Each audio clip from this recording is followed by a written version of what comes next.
Mon intervention s'intitule Saint-Simon et le biographique féminin. Et comme le disait Annabelle en introduction, il va être question de l'utilisation des mémoires comme source dans les biographies des femmes dont parlent les mémoires. Je commencerai par citer l'avant-propos de l'ouvrage de Michel Perrault, Les femmes ou les silences de l'histoire, dans la nouvelle édition qui a été publiée en 2020. Elle y souligne l'importante avancée des recherches sur l'histoire des femmes et du genre ces dernières décennies.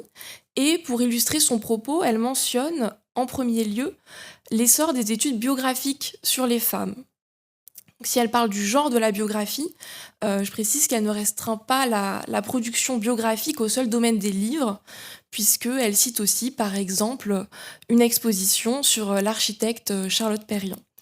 Donc les recherches, les publications, les manifestations centrées sur des biographies de figures féminines apparaissent pour elle et pour de nombreux observateurs et observatrices comme des modes de production d'un savoir sur les femmes qui contribuent largement à rendre visibles et à revaloriser des parcours de vie féminins. La place qui a été accordée au genre de la biographie dans le domaine de l'histoire des femmes a récemment fait l'objet d'une étude menée par la chercheuse franco-américaine Rebecca Rogers et publiée en 2025 dans la revue spécialisée Clio, dont vous avez la référence sur le PowerPoint. Dans son article, Rebecca Rogers fait une étude comparée des usages de la biographie par les historiens dans les domaines français, anglais et états-uniens, et elle observe une certaine méfiance des chercheurs et des chercheuses françaises qui travaillent sur l'histoire des femmes à l'égard du genre de la biographie.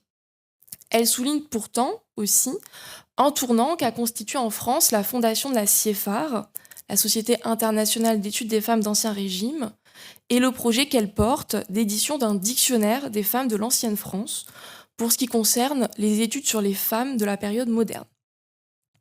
La biographie, donc, d'après les conclusions qu'en donne Rogers, serait aujourd'hui un genre attractif et plus légitime pour les historiens et historiennes des femmes, un genre qui constitue aussi souvent une porte d'entrée dans le monde académique pour des étudiants et des jeunes chercheurs qui consacrent à des femmes de l'Ancien Régime un premier mémoire ou une thèse. Le succès de la biographie tient aussi au renouvellement de ses sources. Et là, je reviens à la référence de Michel Perrault. Non seulement on découvre des sources nouvelles telles que les écrits du fort privé, mais aussi on constitue des archives sur les femmes qui permettent d'écrire leur histoire. Ce renouvellement, il est aussi associé à des nouvelles méthodologies. Par exemple, dans les études historiques comme littéraires, on voit émerger la pratique de l'égo-histoire. Et sur ce point, je donnerai simplement une référence que je n'ai pas le temps de développer, qui est le numéro 21 des Cahiers du 17e, qui a été publié en 2025 et dirigé par Hélène Billis et Sylvain Guyot. Donc bien évidemment, il n'a pas fallu attendre le XXIe siècle pour voir paraître des biographies de femmes de l'Ancien Régime. Les vies des femmes illustres du règne de Louis XIV, de la régence de Philippe d'Orléans, qu'il s'agisse de femmes jouant un rôle politique majeur, comme Françoise d'Aubigné, Madame de Maintenon, ou de femmes s'étant illustrées dans le domaine des lettres, comme Marie de Rabutin-Chantal, marquise de Sévigné. Ces femmes ont fait l'objet d'amples sommes biographiques et d'importantes notices leur ont été consacrées dans les dictionnaires biographiques du XIXe siècle, tels que la biographie universelle, ancienne ou moderne, de Michaud.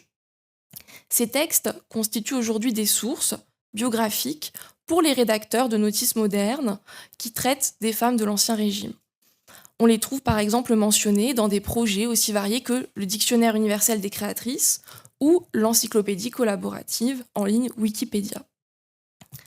Alors que les chercheurs et les chercheuses s'interrogent sur les méthodes et les usages de l'écriture biographique pour rendre compte de l'histoire des femmes, les modes d'écriture du biographique féminin se diversifient et les savoirs dans ce domaine se démocratisent.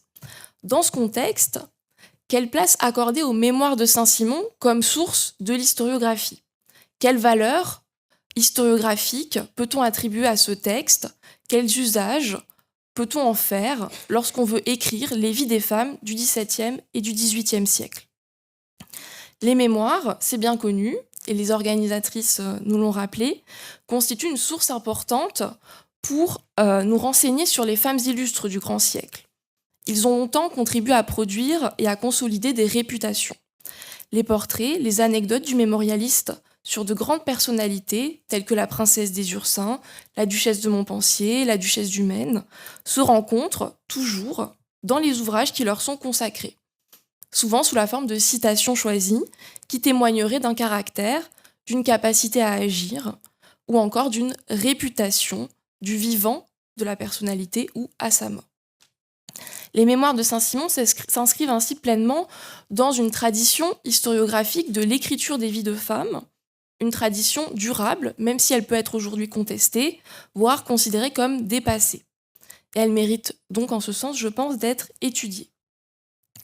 Parce qu'ils sont justement une source importante et récurrente dans les biographies, les mémoires de Saint-Simon constituent un objet d'étude privilégié pour qui s'intéresse à la production des discours et des représentations sur les femmes. Et dans le cadre de cette communication, j'ai voulu m'intéresser à l'usage des mémoires de Saint-Simon comme source de récits biographiques, en partant de l'observation des modes d'apparition de ce texte dans des notices et dans des ouvrages dédiés à une ou plusieurs femmes.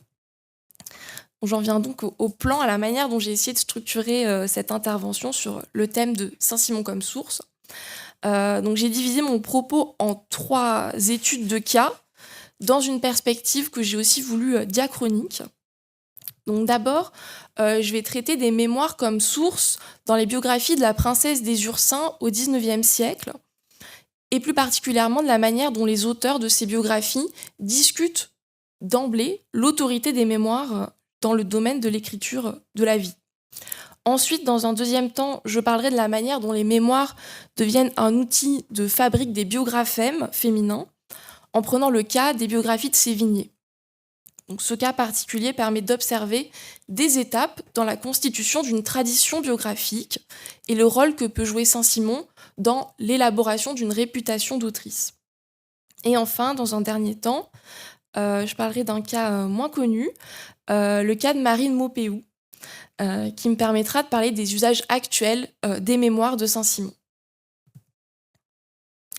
La première question que je me suis posée pour préparer cette intervention, c'est une question assez simple que doit, je pense, se poser toute personne qui entre aussi dans les mémoires de Saint-Simon.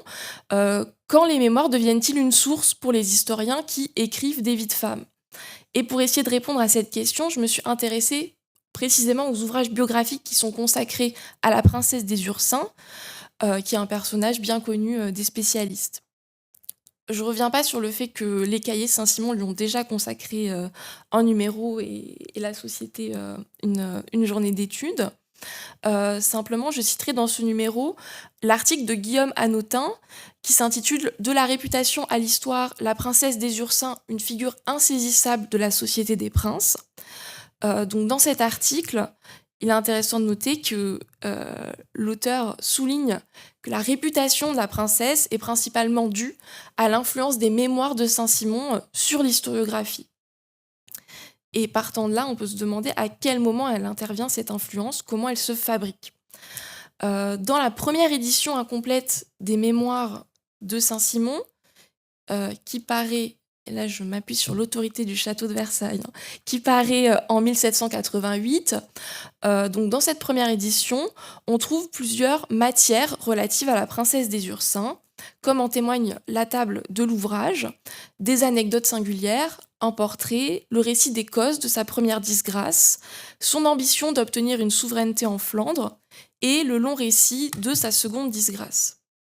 Donc je précise que la table que vous voyez est légèrement fautive, les matières ne sont pas structurées comme c'est exactement affiché. Auparavant, donc avant la publication de ces premiers extraits des mémoires, la princesse des Ursins est mentionnée dans des ouvrages du XVIIIe qui relèvent de l'histoire secrète de la cour d'Espagne, mais surtout, elle est décrite dans des ouvrages qui concernent Madame de Maintenon et qui paraissent en 1756, la première édition des Lettres de Maintenon et les Mémoires de la Baumelle. En 1806, paraît le premier ouvrage consacré à la princesse des Ursins en France. Il s'agit d'un recueil de lettres dont le titre complet est « Lettres inédites de Madame la princesse des Ursins à Monsieur le maréchal de Villeroy ». Je pense que j'ai mis la référence, donc à Monsieur le maréchal de Villeroy, suivi de sa correspondance avec Madame de Maintenon et précédé d'une notice biographique sur la vie de Madame des Ursins. Donc ça paraît à Paris, c'est édité par Léopold Colin en 1806. Donc l'éditeur, Colin, est l'auteur de cette notice biographique en tête du livre. Il y cite ses sources, dès le départ, je cite page 10. J'ai consulté pour rédiger cette notice l'histoire de Philippe V, les mémoires de Saint-Simon, ceux de Duclos, ceux de la Baumelle, les lettres de Madame de Maintenon, la vie du cardinal Alberoni, etc. Les mémoires font partie des sources alléguées par le biographe, mais ce dernier ne se contente pas de les mentionner en tête de la notice.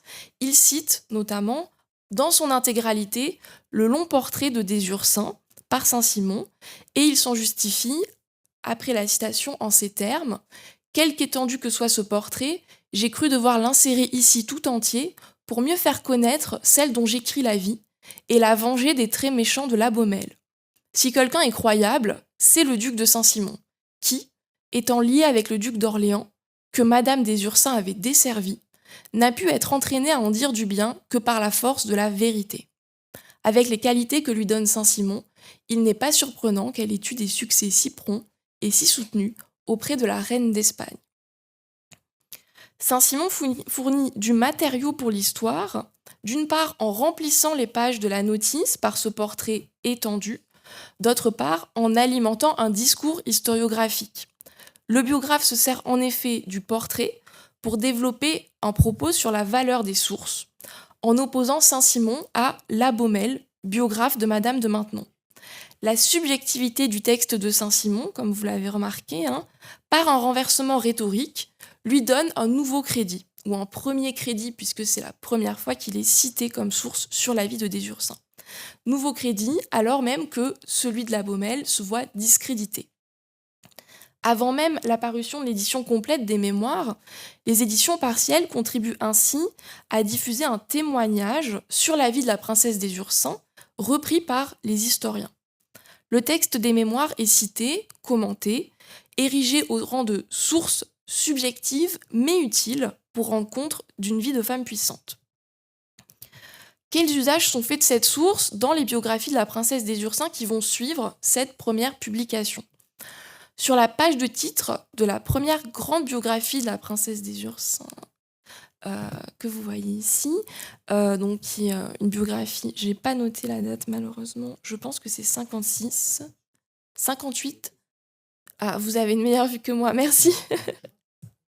Oui, c'est ça. Merci à la salle de collaborer, me prêter assistance. Donc cette biographie qui date de 1858, elle est écrite par François Combes et publiée à Paris chez Didier. Et donc si vous avez une très excellente vue comme les personnes du premier rang, vous voyez peut-être, mais sinon non, je vous le dis, qu'en fait il y a une citation sur la page de titre, qui est une citation de Saint-Simon. Je vous la lis. Elle régna en Espagne et son histoire mérite d'être écrite. Donc c'est un extrait des mémoires. Il n'est pas besoin de préciser que la source, c'est bien les mémoires, puisque le nom Saint-Simon suffit à identifier le texte dont l'expression est extraite. En reprenant cette citation, l'éditeur désigne les mémoires comme point de départ de l'écriture biographique. C'est comme si le biographe avait répondu à l'injonction du mémorialiste, son histoire mérite d'être écrite, et elle l'a été. Les noms de Saint-Simon et de la princesse sont donc mis en présence dès la page de titre de la biographie. Dans cet ouvrage, la référence aux mémoires de Saint-Simon est constante. Le récit du mémorialiste est une source incontournable. On retrouve dans le texte ce fameux portrait de la princesse par Saint-Simon, ainsi que de nombreuses anecdotes. L'historien pointe régulièrement les erreurs du duc en lui opposant des sources qui sont jugées plus fiables, soit parce que les auteurs qui les produisent sont présumés mieux informés de la situation, soit parce qu'ils sont moins suspectés de chercher à nuire à la princesse des Ursins. De nouveau, les mémoires font l'objet d'une évaluation, cette fois plutôt défavorable. Mais si la source est réfutée, elle n'est pas pour autant rejetée, au contraire. La méthode historienne consiste à mentionner les mémoires tout en contestant leur contenu. L'œuvre a donc un statut de source assez paradoxal. Le même d'ailleurs qu'on retrouve dans les biographies de Françoise de Maintenon, où on comprend bien que les historiens se sentent obligés de citer régulièrement Saint-Simon, qu'il y a des extraits des mémoires qui circulent et qu'on attend de retrouver dans ce type de biographie, même s'il s'agit de dire souvent que le texte est diffamatoire. Autre élément paradoxal dans l'édition de La Princesse des Ursins, quoique le biographe juge certains passages des mémoires suspects, il se plaît à en reproduire d'autres qui contribuent à créer une légende noire et rose de la princesse. Un exemple ici qui est tiré du chapitre 11, relatif à la rivalité entre le cardinal d'Estrées et la princesse. Ici, le biographe retranscrit une anecdote piquante racontée par le duc de Saint-Simon en 1703, alors qu'on cherche à nuire à la réputation de la princesse à la cour. Saint-Simon se plaît à diffuser une affaire assez fâcheuse. On a surpris la princesse en train de se faire injurier par son amant, qui est un homme d'une classe sociale inférieure à la sienne. Donc le biographe retranscrit cette anecdote et voici le commentaire qui suit. Donc, Daubigny, c'est le jeune homme avec qui elle a une relation et qui est désigné comme le fils d'un petit procureur. Donc Daubigny, un simple écuyer, un si petit sire, écrit le biographe, disant à son aise de gros mots à la princesse des Ursins, et deux seigneurs, dont l'un au moins devrait être si enchanté de l'aventure, entendant tout, sans être aperçu. On conçoit combien ce tableau était piquant et prêté à la médisance. C'était une scène de haut comique, et qui, sous la touche malicieusement pittoresque de Saint-Simon, dut singulièrement égayer le grand monde, aux dépens de l'héroïne imperturbable, mais non indifférente, de la pièce. En d'autres temps, de tels récits auraient été sans conséquence à la cour de Versailles, alors que chacun en faisait ouvertement tout autant. Mais à l'époque de la vieillesse religieuse du grand roi, on s'en scandalisa, et l'on dit clairement que c'était d'un très mauvais exemple et d'un fâcheux effet dans un pays comme l'Espagne. Ici, le biographe reproduit une rumeur qu'aurait donc colporté Saint-Simon et qu'il aurait ensuite retranscrite dans ses mémoires. Le passage est intéressant parce qu'il rend compte d'une double action qui s'exerce sur la réputation des Ursins, dans deux temporalités différentes. D'abord, Saint-Simon propage une rumeur médisante en 1703 qui discréditerait la princesse à la cour. Ensuite, Saint-Simon fait le récit de la propagation de cette rumeur dans ses mémoires, rédigé bien plus tard, qui de nouveau contribue à une réputation négative de la princesse.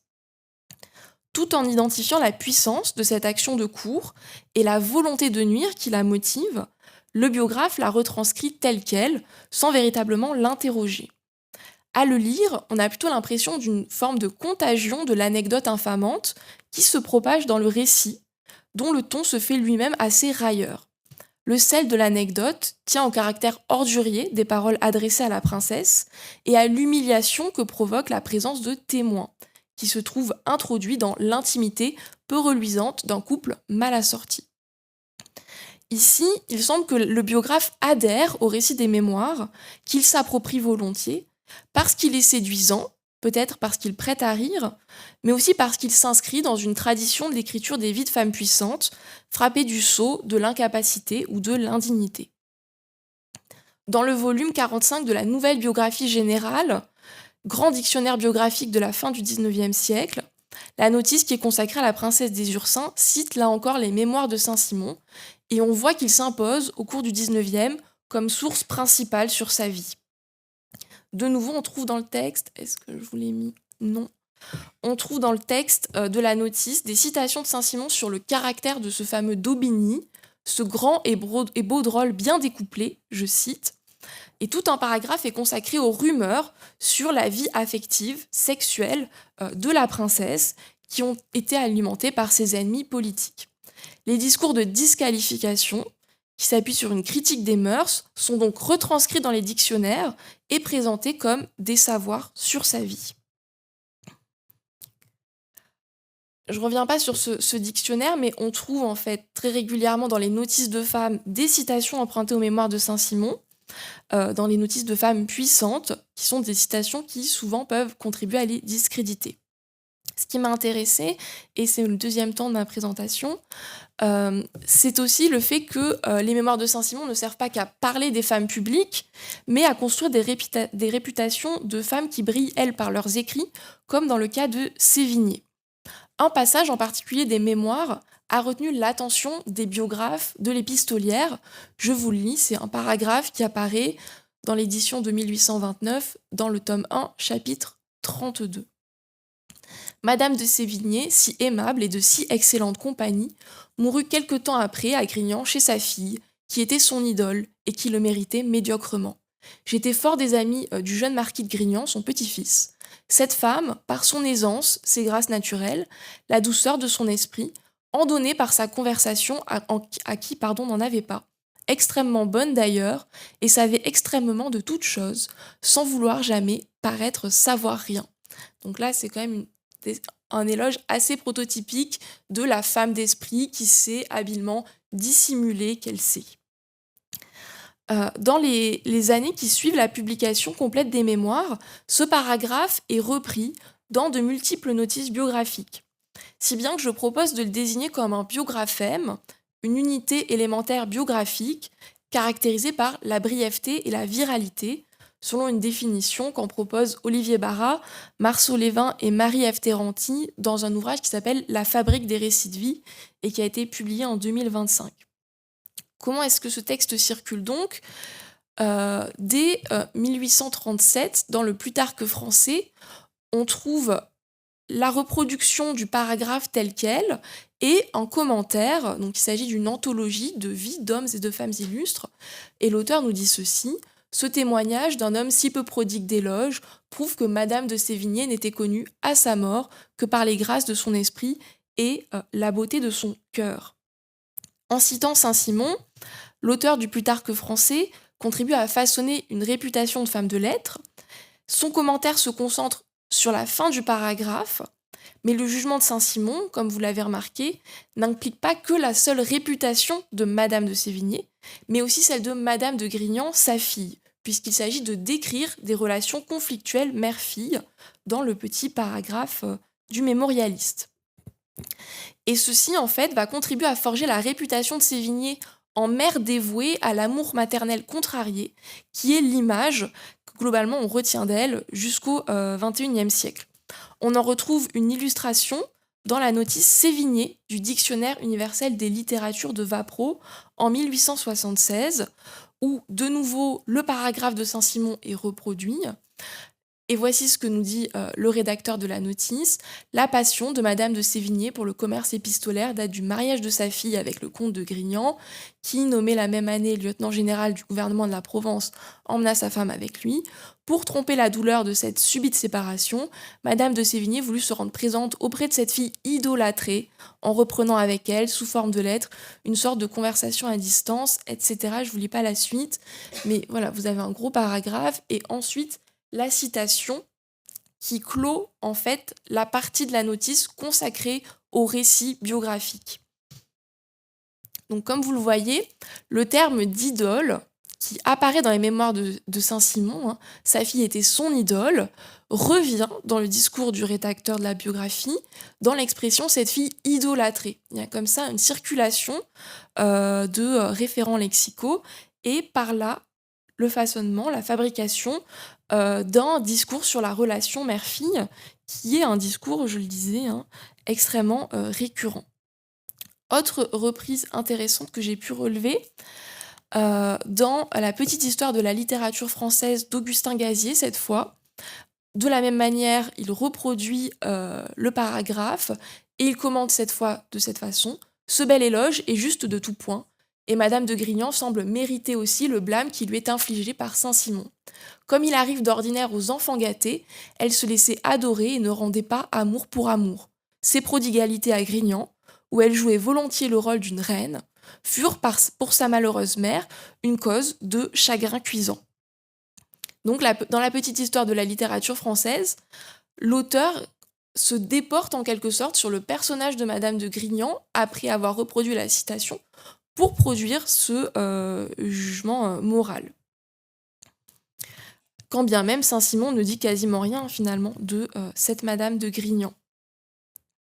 Une dernière référence qui m'a intéressée, toujours dans la même période, cette fois-ci, c'est le cours de lecture expliqué, qui est donc un manuel scolaire, rédigé par un inspecteur, et universitaire français.